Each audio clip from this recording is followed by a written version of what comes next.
મિત્રો, પ્રેમ, વંદન, જય શ્રી કૃષ્ણ, વાસુદેવ સર્વમ. આપણી પાસે સમય છે, પરંતુ સમયને આપણે ભૂતને ભાવિમાં વિભાજિત કરી દીધો છે. એટલે આપણે ખરેખરો જે વર્તમાન છે, વર્તમાનમાં આજ છે અને આજની અત્યારની અપઘડી છે, એને જીવી શકતા નથી, એને માણી શકતા નથી. તો સમયથી ઉપર થઈ જવા માટે આપણે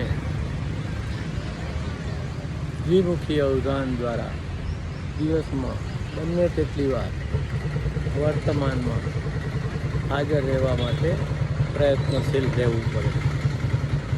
આત્માર્થે સર્વ ત્યજ્યતે, એટલે આત્મસ્મરણ માટે આ કરવું ઘટે.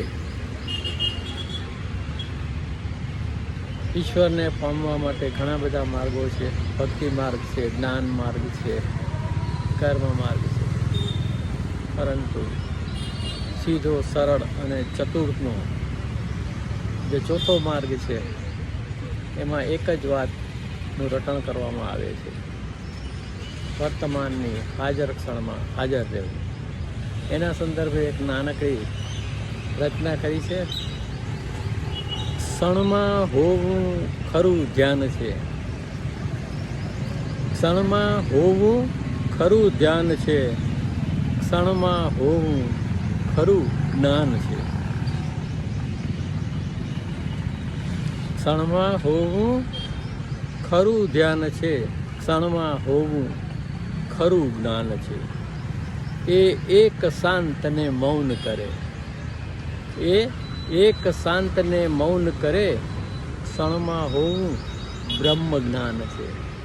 એ એક શાંતને મૌન કરે, ક્ષણમાં હોવું બ્રહ્મ જ્ઞાન છે. ક્ષણમાં હોવું ખરું ધ્યાન છે, ક્ષણમાં હોવું ખરું જ્ઞાન છે. કે વિદ્યમાનનો પૂર્ણ સ્વીકાર, જે છે તે છે એ છે, એનો સહર સ્વીકાર.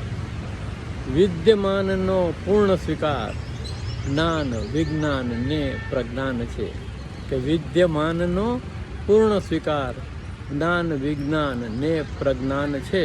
ક્ષણમાં હોવું ખરું ધ્યાન છે, ક્ષણમાં હોવું ખરું જ્ઞાન છે. કે ખાલી ખમ થઈ હો છલોછલ, ખાલી ખમ થઈ હો છલોછલ, હુંનું હરિમાં થવું જ્ઞાન છે. ખાલી ખમ થઈ હો છલોછલ.